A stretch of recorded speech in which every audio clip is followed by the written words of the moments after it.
Welcome to Healing Rain. God is a healer of hearts, of minds, of bodies, and He wants to bring healing to our culture that has been so obsessed with pornographic images that it's become dangerous for young children who are encountering by accident these images. My guest today, Christian Jenson, has written a series of books to help defend young minds.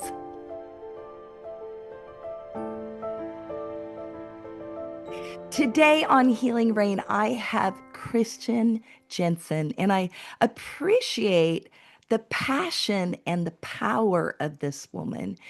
And you have been called into a healing journey that really began with a friend. Can you share with us how you became passionate to heal hearts? Well, Sue, thank you so much for having me on your podcast. I really appreciate this opportunity to share my heart and my work and my labor of love for children and their parents. Um, and it was a parent of a large family. She was very concerned about protecting her children from the internet and the problems on the internet and just keeping them safe. She herself had been abused as a child, and she just wanted her children to be safe. Unfortunately, her oldest son, he was 17 at the time, they found out that he was acting out sexually on his younger brothers and sisters. So from the 14-year-old down to the 4-year-old, and porn was driving all of that. So she called me up one night and we spoke till 1:30 in the morning, telling me not only this horrible story, but all the fallout. And it has continued to be very, very hard for this family. He had to be prosecuted, sent away. Luckily, he got into a program that was helpful to him, but the whole family was hurt and traumatized. Those children were hurt. And the next morning, after I woke up, I just kept having this thought come to my mind about, warning the young children. Like, how are we going to warn the young children about this problem? Because I knew pornography harmed adults and their marriages. I'd learned that before, but I didn't have any clue that children were getting into this and then acting out on other children. So I went and looked for a book. I think there's a book for everything, right? And I couldn't find one on Amazon. I looked and looked for everywhere I could and couldn't find one. And then I just had this crazy thought that, well, I have a degree in English literature. I've written like I was a technical writer. I mean, maybe I could write a book for children and just kind of explain the process of addiction and also, how pornography harms your brain and harms the way you look at other people, um, and at yourself, really. So, and boil it all down for a 7-year-old. So that was the beginning of Good Pictures, Bad Pictures, Porn Proofing Today's Young Kids, which became an instant #1 bestseller on Amazon. And now, these many years later, I've written a couple of other books for children, and that was the beginning of my story. This friend of mine and her family, and what I saw happening, and I've just seen it over and over since then. And I think we can do better. I think we can give our kids a heads up so they know what to do when they're faced with this. Well, there's no doubt about it that pornography is so defiling. And it's different today because it used to be that you needed to go out and buy pornography. So it was Mhm. much more likely to, like I experienced, where I found pornographic material that was hidden. That was my first exposure to Yep. pornography. And then I'm sorry to say, I was at a church camp and I think I was in high school, junior, senior in high school. And we had secret brothers, sisters they would give gifts during this overnight retreat. And what was given to me but a pornographic um, Oh, magazine by one of the other students. And, of course, it was given to, that would go to everybody, of course, if you're opening your present. So, I mean, I'm amazed that even though I was born in a time when it wasn't accessible, I remember mhm, how it impacted me, and impacted others. And pornography now for our children is as simple as holding on to mom and dad's phone and finding mhm, something. And I have grandchildren, 11. So this morning I was talking to my 1.5-year-old grandson who mhm, had the phone because it's changed, where my grandchildren are regularly holding mom's phone. So mhm. you wrote a book to take on this big project and really it's a big battle. Can you hold up your most recent book for the Yeah, audience and read it out, the title? sure. So this is Good Pictures, Bad Pictures, Guide for Girls, How I Stay Safe, Smart, and Confident. Because I was going to ask you, how did that first, you know, pornographic magazine, how did it impact you? Because I also had a similar experience, and I know that it impacted me as a girl, about my own expectations for my body. And, was I ever going to be good enough? Was I ever going to look that like that? I don't know if it had that impact on you, but it's It had an, definitely impacting yes, girls. it impacted me to say something was normal, that sex outside of marriage, apart from marriage, was normal, rather than the high standard that God has set of the sacredness of marriage and sex within marriage. Now, I praise God that I was a virgin going into marriage. And I want to say that that's like a real rarity today, a real rarity of, and I'm so grateful for that because of all the things that I was saved from. And pornography, describe what it does to the brain, because I know that you have studied this. Yeah. Well, that's a big question. So interrupt me if I go on too long. Um, but what we want to do is we want to explain to children it changes the way you look at people. For example, it makes you see them as an object, right? Mm-hmm. Not a person. So an object, now you can kick an object, like you can kick a ball and off it goes and it doesn't have feelings and nobody's worried about it, right? But if you kick a person, that's very different. And pornography has become extremely, extremely violent towards women. Mm. And so this idea of, objectification is not a strong enough word. It needs to have the word inhumane objectification, in front of it, because it takes a human, divine person and turns them into an object to be used, and abused, really. So that's one thing.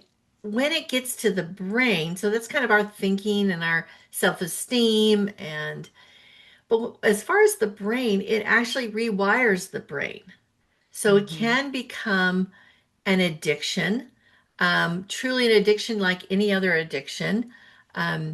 It can hijack the part of the brain that makes the best decisions. So in the book, we talk about the thinking brain and the feeling brain.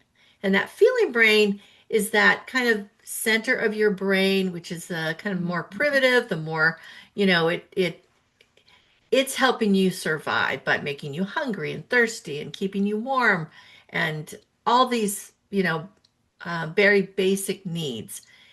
But the thinking brain is what helps you make good decisions. It helps you make decisions based upon past experience, based upon learning and knowledge, and it's the brakes to that feeling brain. So your thinking brain is very important, but in a child, it's not fully developed. But what I want to do is help a child understand you have these two brains and they're both very important. You need them both, but one is the one that needs to make the decisions, the important decisions.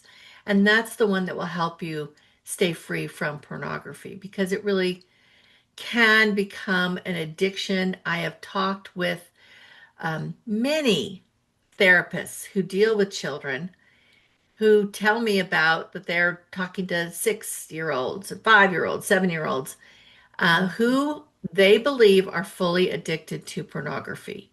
Um, so it does rewire the brain. It does have all the signs, and there's lots of science now, even MRI studies that Yeah. show the changes Yeah. in the brain. Yeah, it's an amazing study to see how pleasure can be rewired and how that pleasure pathway and what it can do is really steal childhood because it's Hmm. stealing the childlike joy and the innocence of interactions that are healthy, Hmm. interactions that are positive, that bring about joy. And Hmm. I so think. I'm fascinated that you have done this for children. I mean, it's amazing that you're breaking it down for children Mhm. to understand.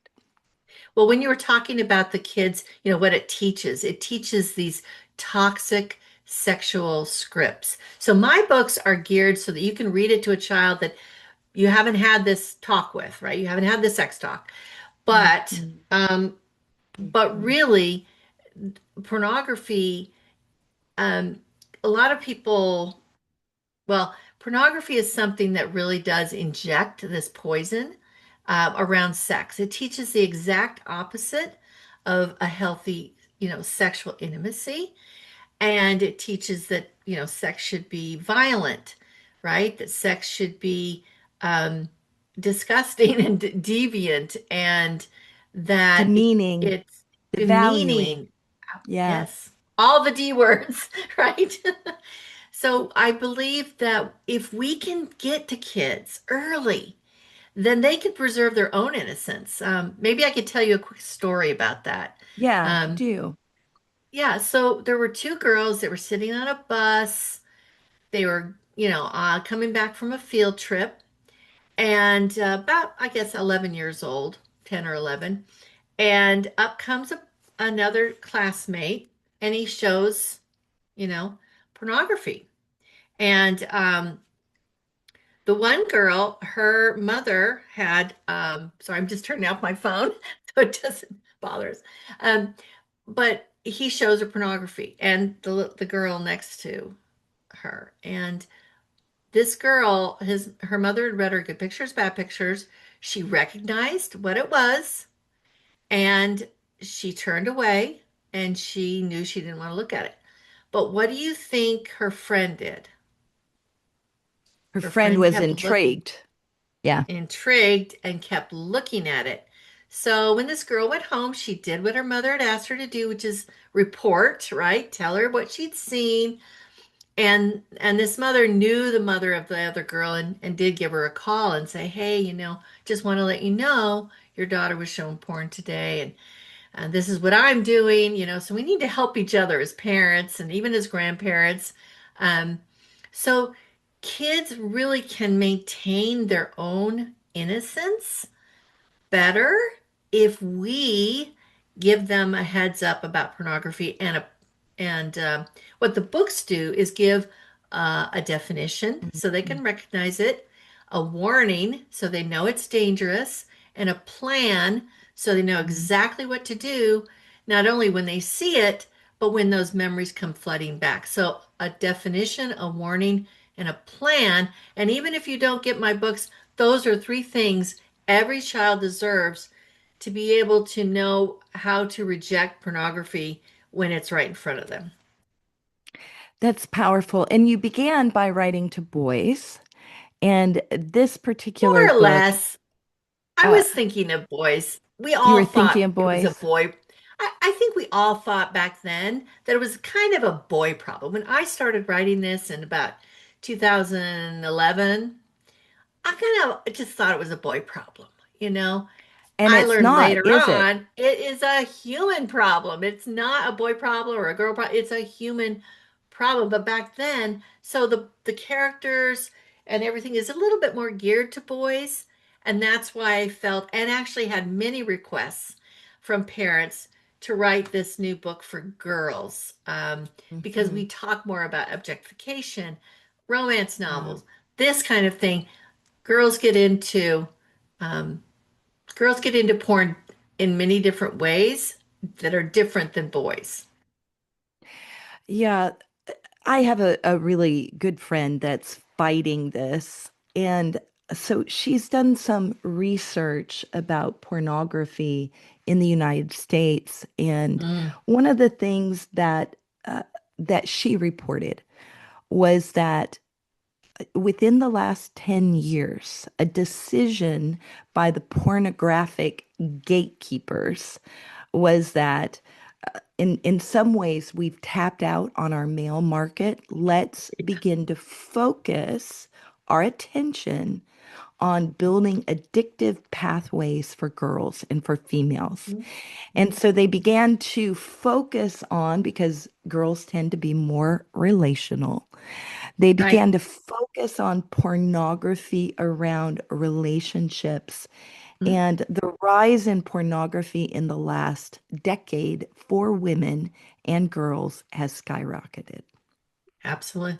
Well, the latest number that I've seen as far as a statistic comes out of a Barna study where they show that 44% of women in the United States say that they look at pornography regularly.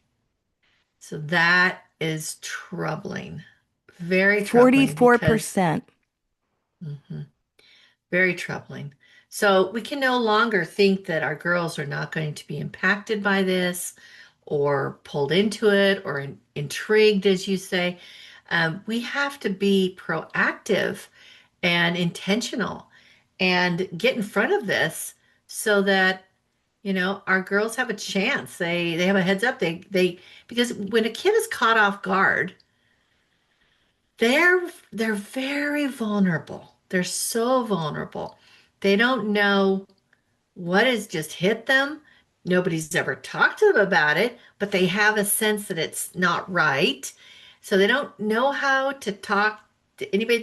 They think they might get into trouble, so they just keep quiet. But they may, because they keep it a secret, be pulled into it more by their natural curiosity. So we can't really you know, get mad at them.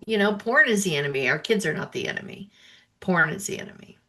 The sad truth about this is, as well, is that because pornography is often tied to sexual abuse or sexual Yes. harm or even Yeah. human trafficking, that you Hmm. do have places of grooming, that Hmm. part of their grooming and use of pornography for children is to create unsafe opportunities of abuse Hmm. and entrapment.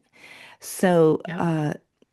the reality is that this creates so much violence, selfishness, and at the root of it is money.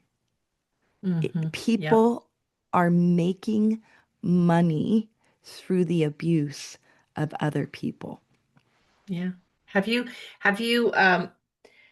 uh I'm not even sure how if you want me to go to this place, but you've heard of OnlyFans where people get on there and make pornography.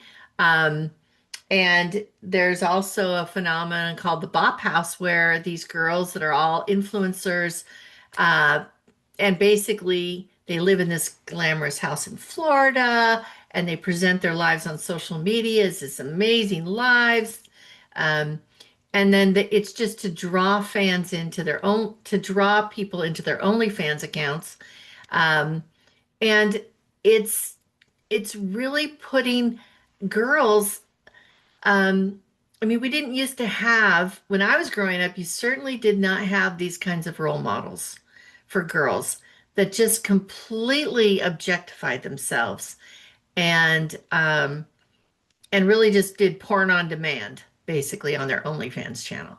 So we are really, like, we are fighting something that is, seeping into and poisoning our culture for our girls. And that's why I say, to help your child not only be safer from the addictive nature of pornography, Mhm. but also just objectifying themselves, which is very damaging to self-esteem.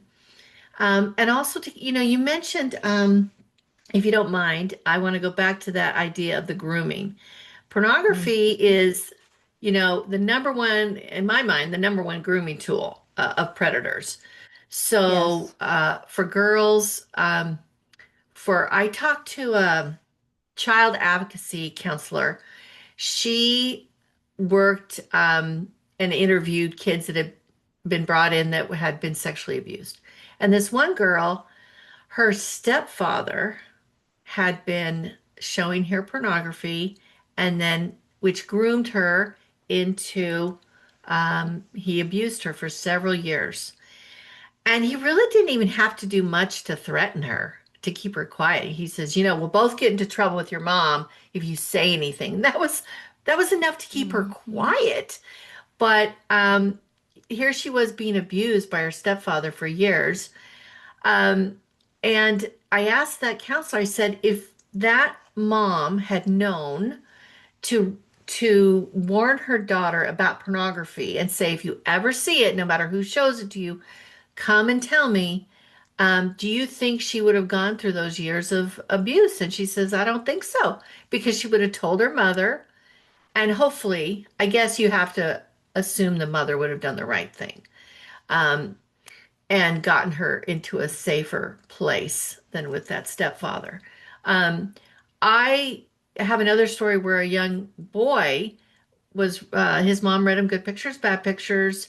They went to a friend's house, right? Just for dinner. Like, no big deal. But they were doing some renovation work. So all the toys had been brought down to the basement, and the kids could just, right at the bottom of the stairs, go grab a toy and come back up.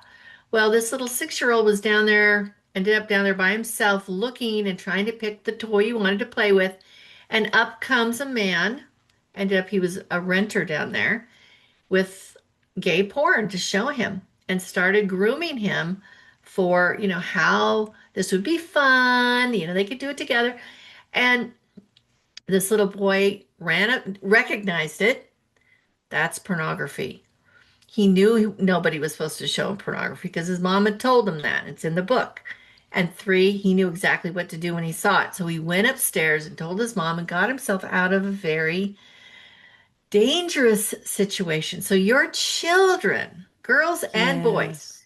are safer Yes. from a hands-on predator if they know to recognize and report pornography to you. And if you've started this conversation at a young age. Mhm. And what's so beautiful about this approach, I really am so grateful that you've written it, is I do believe rather than parents being the ones that are policing things, that if you can build within a child, that they're listening to their conscience, that their Hmm. conscience is part of what's showing them the right way to go, the protection. Because I love that part of what's going to help us in the long term, and it's part of the big battle. It has to do with how God has designed us. And it Hmm. has to do with the beauty and the gift of sexuality and the Hmm. wonder of human sexuality. And I think it's so helpful to understand the larger picture as a parent because our children can't. But when Yeah, you experience the wonderful part of the God-given sexuality and how much that God wants to be a part of the beauty of a sexual relationship. One, it sets you up for really good marriages with great sex, but it hmm, also sets you up with a value that it's not that I'm just saying some no to something, but there's something better ahead. right. And and uh, so thank you for taking this battle on, Kristen. It's a Well, big you were, battle. yeah, you were talking about this, you know, the kids, you're building a disposition basically in your children and a conscience. And I call that the internal filter, right? Because we do want to have filters on our devices. We have to be careful about the technology, but we cannot depend on those things because it's so easy for kids to find this anywhere. Um, but to have that internal filter where they go, you know what? I understand that even though I'm curious about this, I understand that my mom and my dad have explained to me why this isn't good for me, why I should turn away, why I should reject it, and that I want good pictures in my mind, and I want a happier future. Um, Something that is not, when I talk with older kids, I talk to them pretty directly about, do you want Mm, your marriage the third partner in your marriage to be porn? Do you want it so that you're compared with the people in porn? And and the betrayal that women feel because of it. yeah. It is pretty heartbreaking. So I would love to help parents uh, and anyone that loves and cares for a child, treats a child, including therapists. I would love to give them a tool to help begin this conversation. In this book, we have it's broken down by chapters, but um, each chapter has some questions, and they're called "Let's Talk" questions. Um, and it just helps the parent and the child have these more in-depth conversations so that you know that your child is understanding, the chapter. But it's a story, and it shows this warm relationship between a mother and a daughter, and we bring the father in at the end. Um, but it's all there to help you begin those discussions at a young age so that your child isn't caught off guard. Your child has some protection and an internal filter so that they know exactly what to do. I had a mom post on Facebook that she'd read good pictures, bad pictures to her son, and he went to school. Kids showed him porn on the playground, and he recognized it. He wasn't caught off guard. He turned away and he went home that afternoon, told his mom, and he said, Mom, I was scared, but I knew what to do. I was scared, but I knew what to do. And so, isn't that something that every child deserves, right? To know what to do in those scary situations when another child or even an adult shows them pornography or they even just happen upon it, if they're playing a game or they're online somewhere. They That's deserve to know what to beautiful. do. Well, Kristen, as we close today, is there anything else that you would like the community of Healing Rain to know? I would love them to know that my heart has been in this, and I want to help everyone out there because when this happens, it can be devastating. I recently spoke in Missouri, and I had many people in the audience, women included, that were recovering from a porn addiction, and they were healing from it. And they said that my presentation and my materials were actually going to be very helpful, even to them as adults. And I've heard this from other therapists too, that they use my books for adults, which wasn't the initial intention, but we're all healing from something. And I'm grateful that I can help parents in a preventative way, but also in a healing way for their children. That And is so also, powerful. yeah, Yeah. and we put out a lot of information and help on our Instagram and Facebook channels. So find us there, follow us there, and we have several guides on defendyoungminds.com that one of them is free. It's how to talk to kids about pornography. And it's got some great tips to begin this conversation and keep it going. And then we also, as far as healing goes, we have a guide that's my kid saw porn, now what? And it's like 88 pages full of our best advice for what you do when you found out that your child has been harmed by pornography. So check out those guides on defendyoungminds.com. That is so powerful because you're right. We're all on a healing journey.